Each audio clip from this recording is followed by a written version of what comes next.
Random Bits and Bytes blog. This is a review from the randombitsbytes.com blog for the Aotu portable backpacking/hiking stove and the Shoud Butane tank stand. For this blog post I am reviewing the Aotu portable camping/backpacking stove. A few years ago, I reviewed the FAMG backpacking/hiking alcohol stove, which has worked quite well. But it does take around 10 minutes to boil water and requires a bit of care when fueling it and using it. The nice thing is it uses reasonably available dry gas or rubbing alcohol, with the dry gas burning quite cleanly, the rubbing alcohol not so much. So I wanted to try a comparable stove, but one that uses a more conventional camping fuel.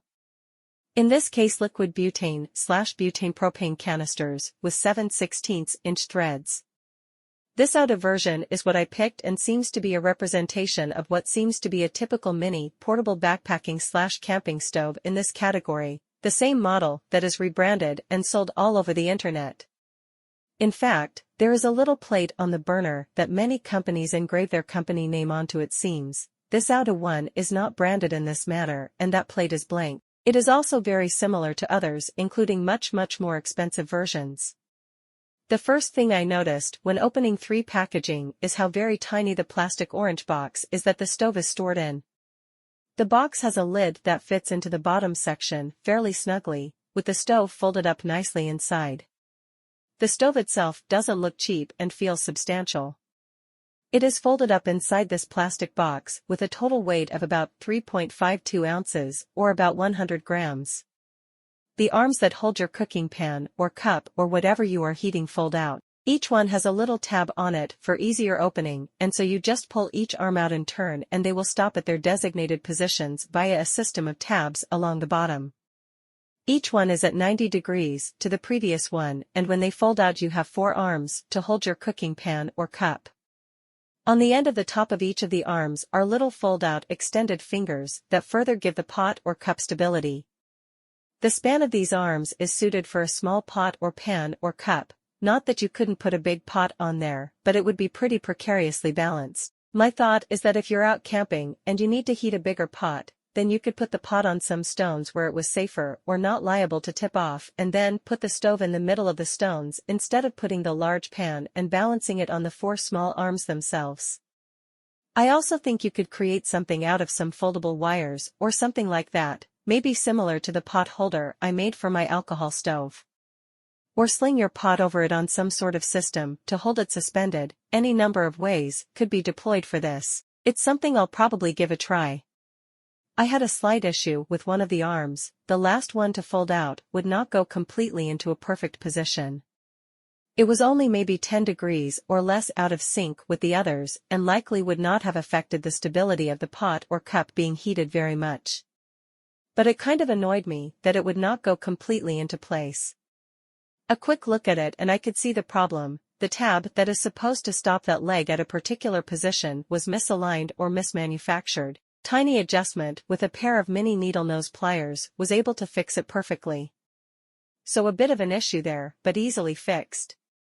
On the side is an igniter with a red push button. Even though the stove is quite small, the igniter button is far enough away from anything that is going to be hot or ignite to be fairly safe from burning your fingers when igniting it. On the side is a stiff U-shaped wire that folds out from where it is clipped in onto the tab on the last leg to fold out. This is the adjustment for the fuel/flame/heat level. On the bottom is the part, what I think is called a lindel valve, which screws into the butane tank, with an O-ring around it. I don't think this O-ring has much of a chance of falling off as it is seated quite well, but you definitely would not want to lose this O-ring or it wouldn't work. It seems to be on well, and after a little messing with it when I got the stove couldn't produce any chance of it falling off without really tugging at it. The tank screws in easily and securely, up against that O-ring. The construction isn't titanium or anything like that which some of the higher-end ones are made up of, but it does look really nice quality despite the modest price. It's made of aluminum with a honeycombed burner.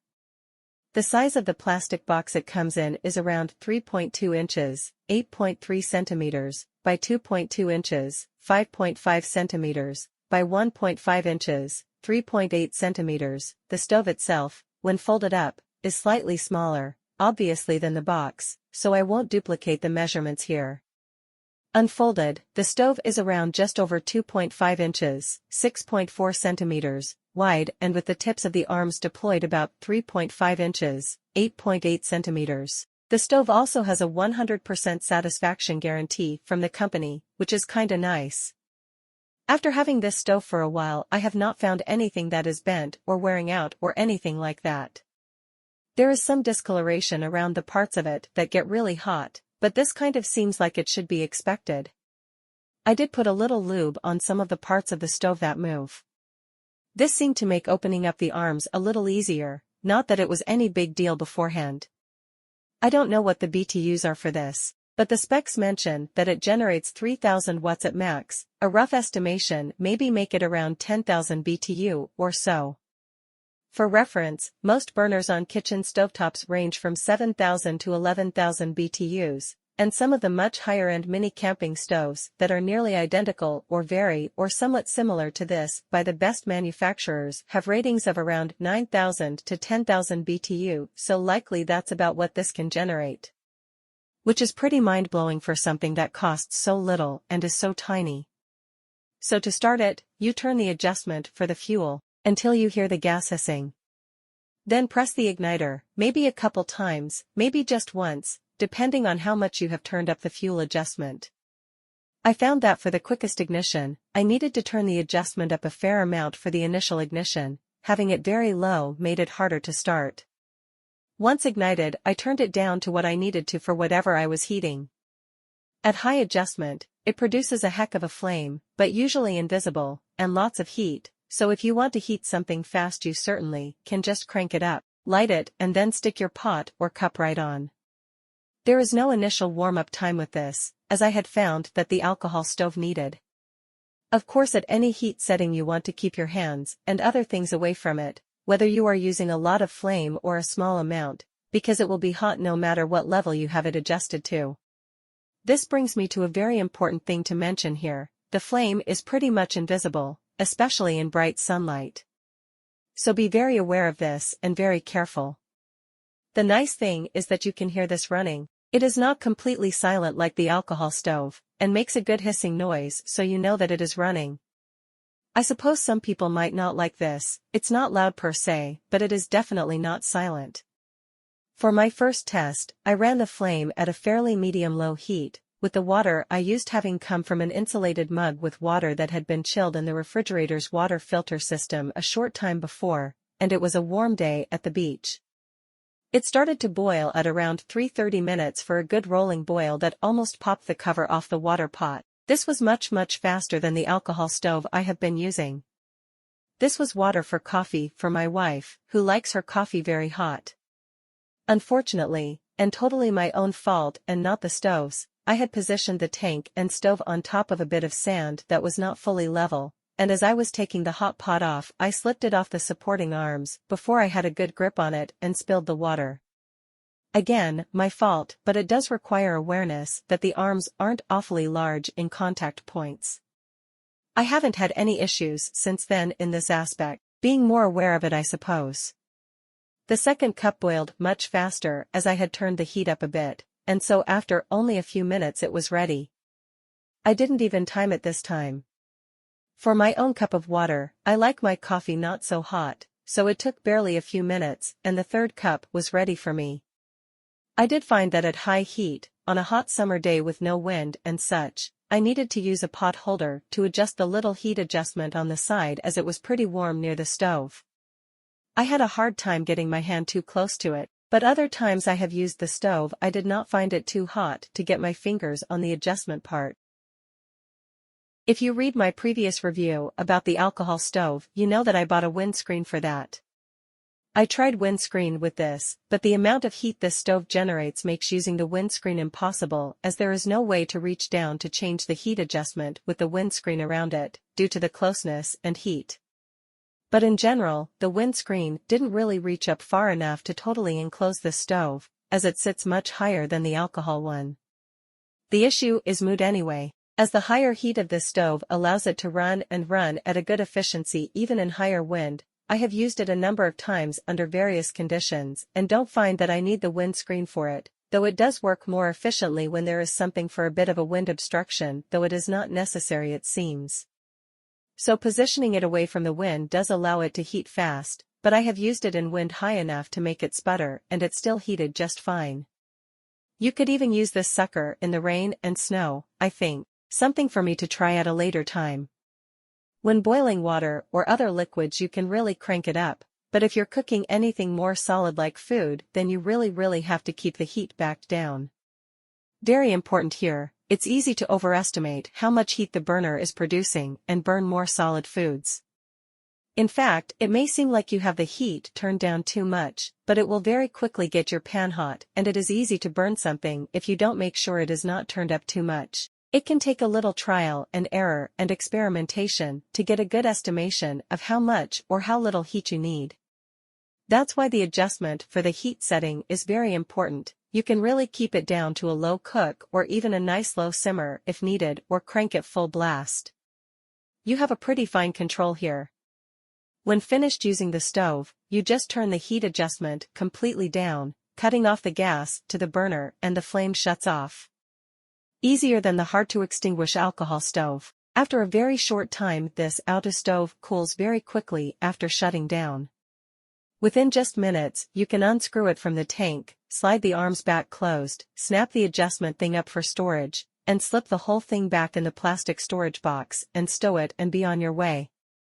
You can see in this picture from Walmart that there's the smaller tank that I have been using, less than $7 at Walmart, October 2023, and less than $12 on Amazon, and which lasts a long time even after a lot of experimenting on my part. And then there is a larger tank, less than $12 at Walmart and less than $14 on Amazon, that will last you even longer. It's taller but no wider than the smaller one, but I think it's twice the capacity.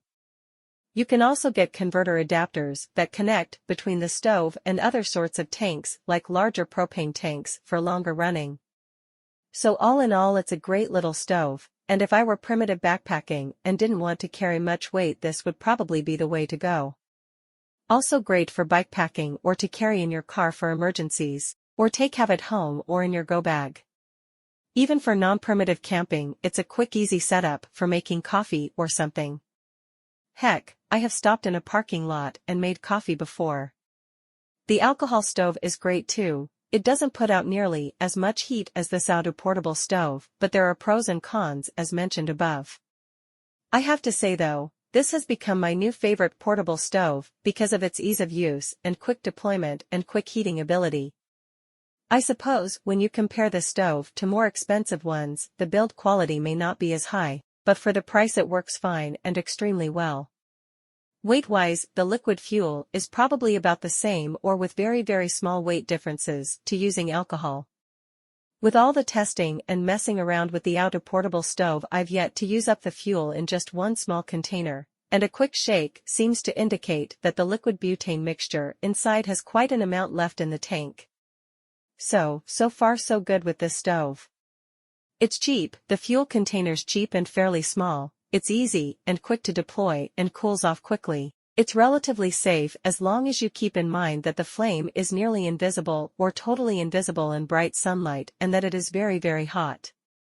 You might even find that you can use it in places where something like the alcohol stove might be frowned upon and open flames are discouraged or unsafe or not legal, and you may be able to use it in places where you wouldn't normally be able to cook something perhaps, of course, all within reason and keeping in mind safety and rules as to where you are.